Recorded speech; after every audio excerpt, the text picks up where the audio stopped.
Hello, I'm Joseph Kasser, and welcome to this podcast where the AI team does a deep dive into some application of systems thinking. Hey everyone, and welcome back. You ever get that feeling like, tech is just moving so fast and you're constantly playing catch up? Oh, absolutely. Yeah. Well, we're diving into that feeling today, figuring out how we know if a new tech is really, really ready for everyone. Right, for prime time. Exactly.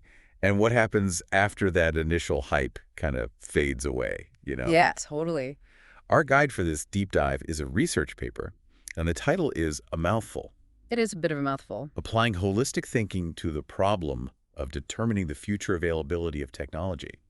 Sounds a little dry, right? A little bit academic, maybe. But trust me, it gets super interesting. It really does. It actually challenges one of the most common tools we use to assess new technologies. You've probably even heard of it, the technology readiness level. The TRLs. Yep, TRLs. Like the TRLs. Yeah. And for anyone who hasn't heard of it, it's basically a ranking system, kind of like levels in a video game, but for technology. Exactly. It starts at level 1 with just a basic idea. The seed of an idea.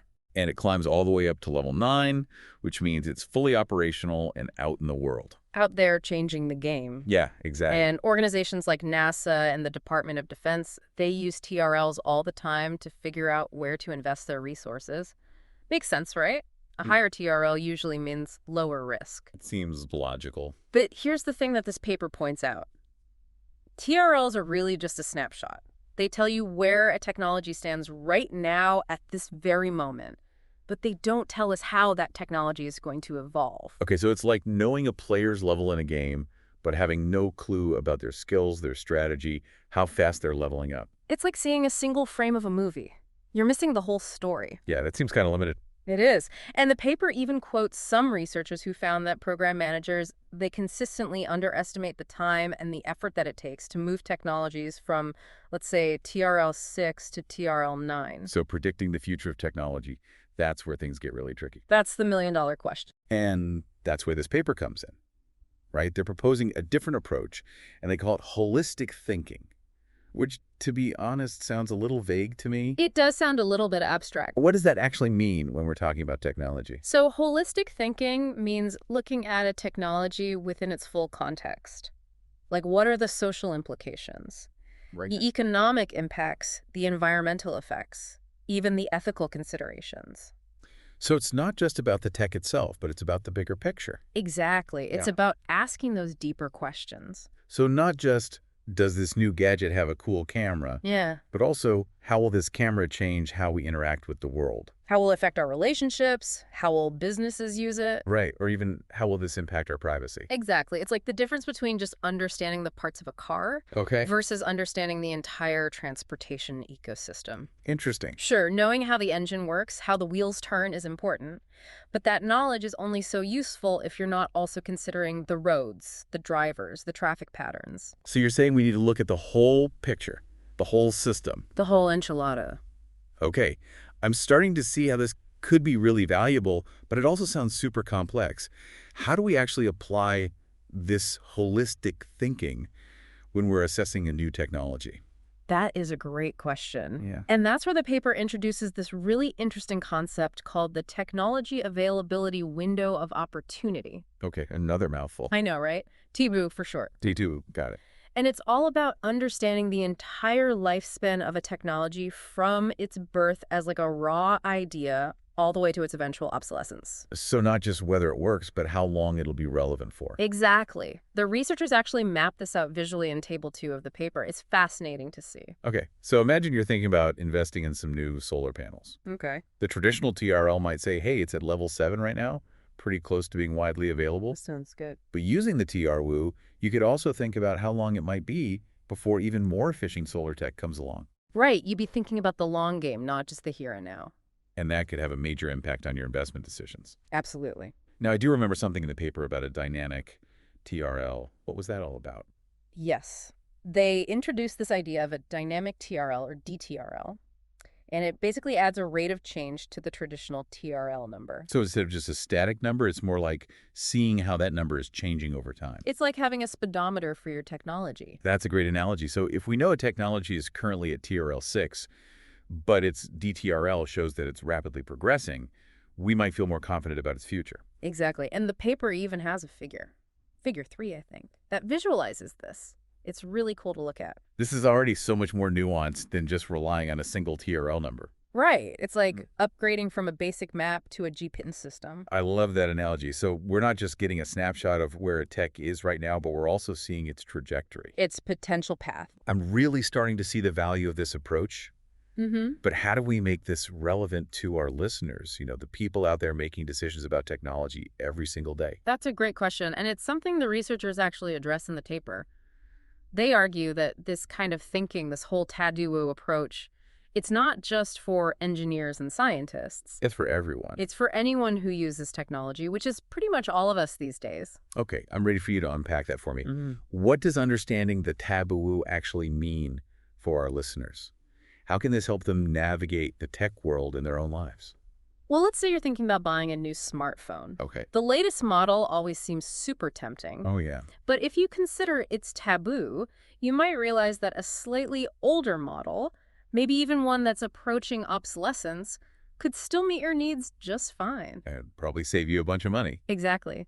Or maybe you're thinking about investing in a new smart home system. Understanding its TAWU can help you anticipate things like how long the company will support the tech, how soon before it's outdated, what are the upgrade options going to look like. So we're talking about making smarter choices, being less influenced by hype, and potentially even saving some money and resources along the way. Being a more informed and savvy consumer. I love it. And this is just scratching the surface, right? The paper goes even deeper, exploring how obsolescence plays a crucial role in decision-making, especially when it comes to critical infrastructure like power grids and transportation networks. Yeah, absolutely. That's where things get really interesting. But we'll dive into that after a quick break. Sounds good. I'm ready for it. Let's do it. It's interesting, isn't it? Like how we always focus on that initial launch, when a new technology hits the market. The big reveal. Exactly. But this paper, it really pushes us to think beyond that launch. Okay. To consider the entire lifespan of a technology, like where does it go from there? It's like we get so excited about the new that we forget to ask, well, how long will this newness last? Right. Or what happens when this technology isn't the hot new thing anymore? Exactly. And that's where the whole TADU thing comes in, right? It's like that saying, begin with the end in mind. Yeah, the TAU encourages us to think about the long game with tech. Long game. Okay. Like, let's say you're a company and you're trying to decide whether to invest in a new type of battery technology. All right. The TRL might tell you, hey, this is at level 7 right now. It's looking pretty promising. That's good. But what if the TOU suggests that it only has a short window of opportunity? What if there's a newer, even more disruptive battery tech just over the horizon? Ooh. Suddenly that TRL of 7 doesn't look quite as appealing. Not so much. It's like realizing that shiny new gadget you just bought might be obsolete next year. And you know what I find really fascinating? This paper actually talks about adding levels to the TOU beyond TRL 9. Wait, beyond level 9? I thought that was the top level, fully operational out in the world. Right, but it's not like a technology just disappears when it reaches its peak. It goes into a decline, right? Yeah. Parts get harder to find, it's harder to maintain. Eventually, it reaches a point of obsolescence. So the TA by U acknowledges those stages as well. It does. It suggests levels like approaching obsolescence, obsolete, and even antique. Antique technology. Yeah. Wow. So we're not just looking at a technology's potential, but we're also acknowledging its eventual decline. We're thinking about the entire life cycle. The whole journey. From innovation to obsolescence. Exactly. It's like creating a historical timeline for each technology. A way to track its rise and fall. I like that. And practically speaking, thinking about those later stages could be really crucial for decision-making. Especially when you're talking about critical infrastructure, right? Like a power grid or transportation network. Yeah. You need to know not only if the technology works right now, but how long you can count on it. What happens when it needs to be replaced or upgraded? What are the risks of using something that's approaching obsolescence? These are questions I feel like most people don't even think to ask. I know, right? But they're essential when you're dealing with systems that affect our everyday lives. It's a whole new level of responsible innovation, isn't it? Absolutely. And this paper really emphasizes that this way of thinking, this whole T-do-woo approach, It's not just for the engineers and scientists. It's for everyone. It's for anyone who interacts with technology, which is basically all of us these days. I mean, let's be real. Right. Our phones are practically extensions of ourselves. I know. Our cars are becoming more reliant on software. Our homes are getting smarter. Understanding the lifespan of these technologies, their strengths and their limitations. It's incredibly important. It really is. It helps us move from being passive consumers of technology to becoming more informed and discerning users. So we're not just blindly adopting the latest and greatest, but actually thinking critically about our choices. Exactly. Okay, but all this still feels pretty conceptual. I know what you mean. How do we actually make these predictions about obsolescence and rate of change more accurate? I know the paper talked about some future research directions.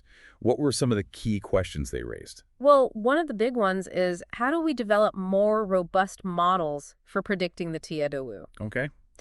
Right now it's more of a framework, a way of thinking. Starting point. But to make it really useful, we need more data, more research, more refined models. So we can make better predictions about how a technology will evolve over time. Exactly. And another question is how do we best present this information? Like, would a graph be better than a table? Or maybe some kind of visual metaphor that represents the TWU. Yeah, something that people can easily understand and relate to. They even mention the idea of a whale diagram to visualize the TWU, but they admit that more work needs to be done to figure out the most effective ways to communicate this complex information. Exactly. I mean, even the TIDOU itself is on a journey of development. That's a great way to put it. And you know what I found really interesting? The paper talked about the importance of asking the right questions. Okay. They said that by shifting the question from what is the maturity of this technology to when will this technology be available, they were able to come up with the idea of the dynamic TRL, which is a much more useful tool. So sometimes just changing the way we frame the problem can lead to a breakthrough. Exactly. And I think that's a really powerful takeaway for all of us. It is. It's about staying curious, challenging assumptions, and always looking for new ways to understand how technology works. And how it impacts our lives. Absolutely. And I have a feeling this conversation has sparked a lot of curiosity for our listeners. I hope so. Because this deep dive isn't just about understanding the TDOU, it's about encouraging a whole new way of thinking about technology, a more holistic, critical approach that empowers us to make better decisions. And on that note, I think it's time for us to explore some of the practical implications of the TIDOU for our listeners. Yeah, let's get practical. How can they actually use this knowledge in their everyday lives? How can they apply it to the choices they make every day? We'll be right back to delve into those questions. We're back. And I gotta say, my mind is still buzzing with all this TIDOU talk. It really does make you think differently about the tech we use every day. It's like I'm looking at my own phone right now thinking, okay, where is this on the TIDOU journey? How long until it's considered a relic? Right. And does that change how you feel about it? Maybe it makes you want to hold on to it a bit longer. Yeah, maybe. Or maybe I start looking at those approaching obsolescence models to see if there's something out there that's perfect for me and, maybe a bit cheaper. Exactly. You become a more conscious consumer. And what if everyone starts thinking like this? Less electronic waste, maybe even a push for more sustainable practices in the tech industry itself? Right. The TIDOU could be a catalyst for change. So it's not just about personal choices, but also about shifting the whole system. Exactly. And the paper even points out that this is just the starting point. There's so much more to explore. Like, how do we make those predictions about rate of change and obsolescence more accurate? Yeah, that's a big one. Imagine if we could create models that could predict the TWO for any technology with really high accuracy. It would be like having a crystal ball for the future of tech. I know, right? And they also talked about finding better ways to visualize the TWO. Right? Maybe a dynamic graph that shows how a technology evolves. Or a tool that lets you compare different TWs side by side. It's all about making this information easier to understand and use. Making it accessible for everyone, not just the tech experts. So to everyone listening out there, the next time you see a cool new gadget, don't just jump on the bandwagon. Take a step back.